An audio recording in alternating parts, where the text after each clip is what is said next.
I didn't always used to be as you see me now, right? I used to feel always like there was this wall up between me and other people. Like trying to communicate with others was so tough because I was in this friend group, right? And it was a great friend group. I still love these guys. And they're still my best friends to this day. But whenever I was hanging out with them all the time, we had this language that we used with each other, right? It almost wasn't English. We had all these inside jokes and things that we'd say to each other all the time. And whenever that friend group left, they graduated high school before I did. I couldn't connect with the people around me like I could with them. I couldn't say the same inside jokes. If I did, people wouldn't get it. We didn't like all the exact same stuff that me and that tight friend group liked. So it was hard for me to understand people. It was hard for me to connect and make new friends. So honestly, my senior year of high school, I was pretty lonely because I didn't connect with people like this. It made talking to people in school really hard, much less ordering a coffee. And you think you're pretty good at talking to people, bro, but let me tell you, when you experience the other side of life, when men and women start to perceive you as this social leader, shit changes. You become the center of attention whenever you don't even mean to be. You start creating this fun, exciting vibe around you. In any situation that you're in, and you can just tell that people don't want to stop spending time with you. And you're just being you. Some are even intimidated who don't know you yet. You basically become a mini celebrity in whatever social groups you're in. And not only does this feel good, but it's good for your health. People who believe that they are well-liked and have these strong social connections are the happiest people in the world. We are biologically wired to crave these kinds of social connections. So stop avoiding the hard work to get there. Stop avoiding social situations. Stop only showing part of who you are. Stop handicapping your own happiness and life satisfaction. And this shit's important, right? Other people out there are thinking, oh, just being social is just talking to people, bro. But you're watching a video like this, so you and me aren't like most people, right? We realize that this affects every aspect of your life. If you are socially valuable, you're happier, you make more money. You not just have a good relationship, but an incredible, loving relationship. And you live a more full and rewarding life. My name is Luke Grenoble, and I help young men become these social celebrity versions of themselves. Hit the top link in the description right now if you want my monthly one-to-one help with exactly that. And subscribe if you want to be a part of our gang. I'm going to tell you the exact steps for you to go through for you to get this social glow. But first, you have to understand what things come together to create it. So there are 3 things that make Gatsby socially attractive, right? We're about to watch this clip. I'm Gatsby.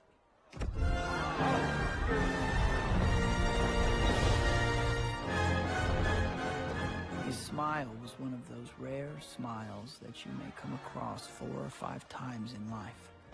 It seemed to understand you and believe in you, just as you would like to be understood and believed in. Sorry, old sport, I thought you knew. Please, just, I don't know what to say. Please forgive me. It's quite all right. I've had so much to drink. Yes. Mr. Gatsby, sir. Chicago. I'll need just a minute. I'm taking my new hydroplane out in the morning. Would you like to go with me? What time? The time that suits you. Well, that's very kind of you. Lovely to see you again, Miss Baker. If there's anything that you want, just ask for it, old sport. What 3 things stood out to you there?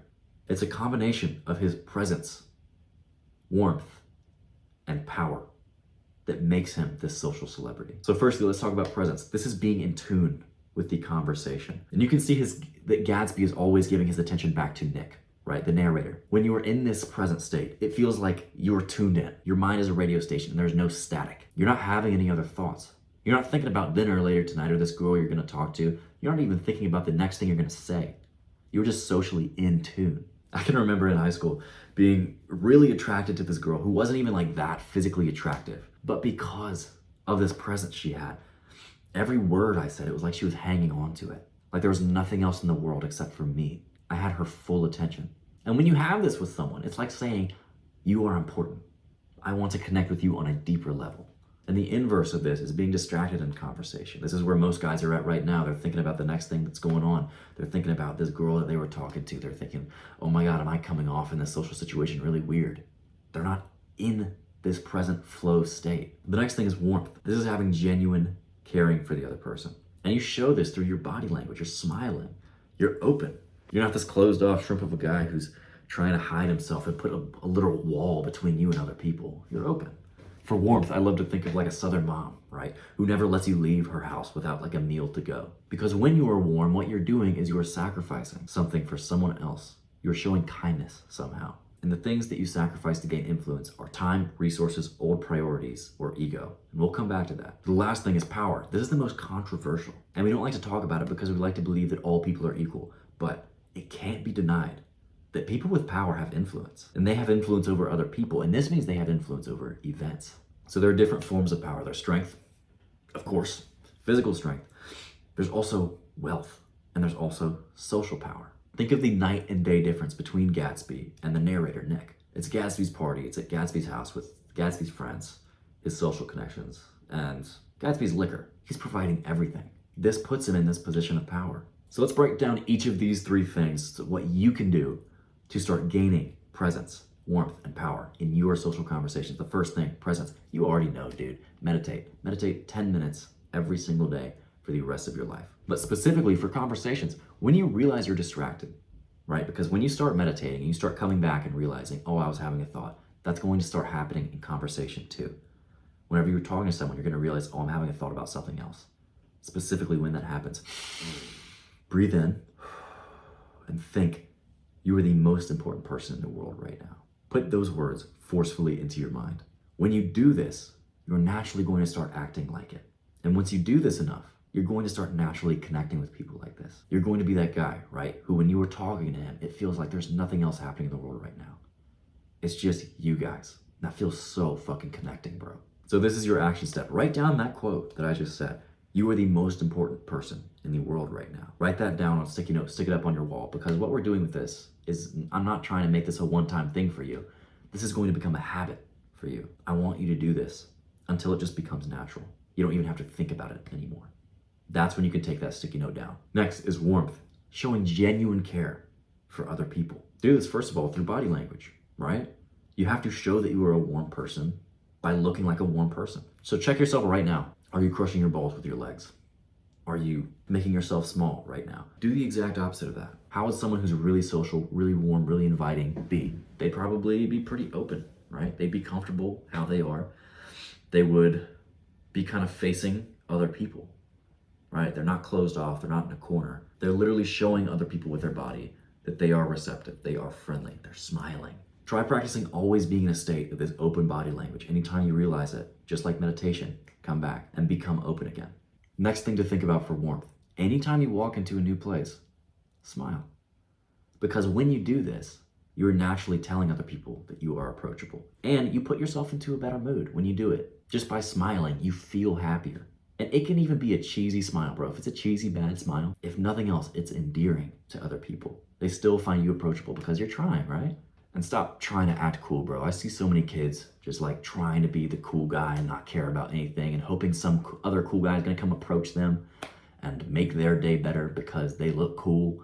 Bro, who do you really want to hang out with? The goth kid in the corner who never smiles, who that's gonna impress? Or the guy who seems social and inviting and happy? Fun, happy people hang out with other fun, happy people. That's all I'm gonna say. Next, remember people's names, because when you do this, it's saying you're important, you matter, I know you. And here's some hacks for this. As soon as you learn another person's name, attach their face to the face of another person with that exact same name. If you meet a Stacy, think of the Stacy that you knew in high school and put those faces right next to each other. You can also spell out Stacy in your mind while thinking of her face.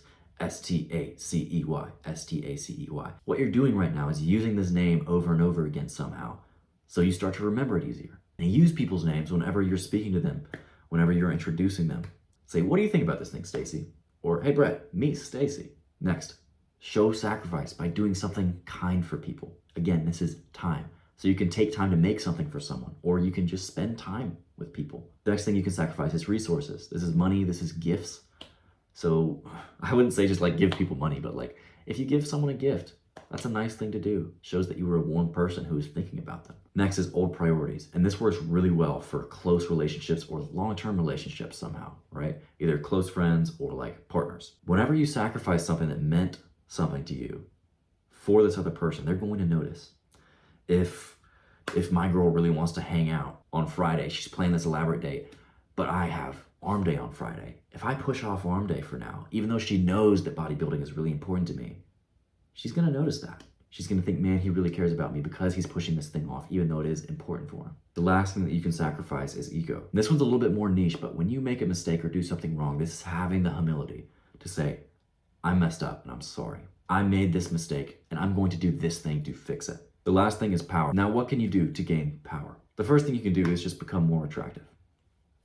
Like straight up. Because people naturally like and have a halo effect around people who are attractive, right?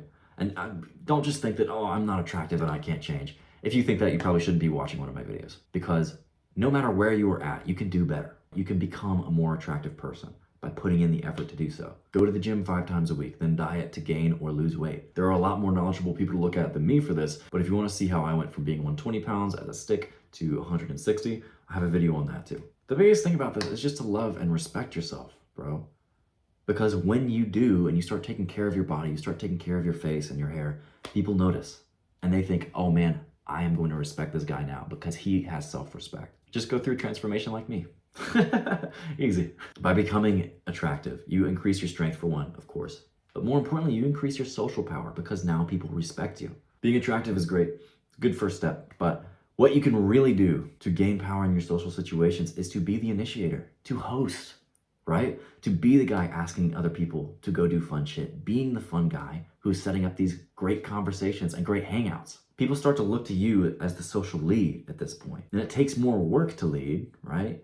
You have to plan things out, you have to understand the direction you're going, but it's more rewarding that way. Specifically, host events or parties at your place with your money and your liquor. Move out if you have to have your own space, but set up your life in a way that you can be this host. And if other things are coming first and you can't move out, like social relationships just aren't your priority right now, that's okay, bro. But make sure that you set up your life in a way where it becomes one of your priorities, because nothing is more rewarding. This also ties into sacrifice. You're giving away your resources, right? You're spending your money. You're taking your time to plan this out. And that ties into warmth. By being warm towards other people, showing this kindness. It also, in a way, gives you power. Show people that you are grateful for them and you're grateful for them being there. And anyone that you have power over, maybe it's a fucked way for me to think of me having power over people whenever I invite them to my house, but sue me, bro. That's how I see the world. But anyone that you do have power over, it's also your responsibility to take care of them. So make sure that they are taken care of. Encourage people having a great time, right? Make sure that you're being a fun host, but also make sure everyone is safe, cared for, checked in on. Literally at your events, at your parties, go around to each person and say, hey man, how's it going? Is there anything I can grab for you? You're meeting everyone. Or if someone looks like they're just hanging out alone, just be like, hey man, check out Stacy. Go around, talk to everyone, see if they need things, and take interest in their life. And you'll get to know everyone, and you're going to become the center of the room without even trying. Use presence, warmth, and power to become socially irresistible because you sacrifice, you take care of people, and you become the social lead. And these aren't fast hacks, bro, I know, but be honest, bro. You've tried the top 5 hacks to get people to respect you now. I've been there, bro. Quick hacks like that, quick tricks, don't work. Not in this area of your life. And I'm doing it like this because I genuinely want to help you. Bro, I'm not looking for the quick view. I'm looking to create a relationship with you, a trust between us where you know that everything I'm telling you is going to be from my experience and it's going to be the truth. You can count on it. So comment what you're going to take away from this video down below, because not only is it going to be hella inspiring for the rest of the boys, but I'm going to get to know you better. Subscribe right now if you want to be a part of our gang. Act now and become unstoppable.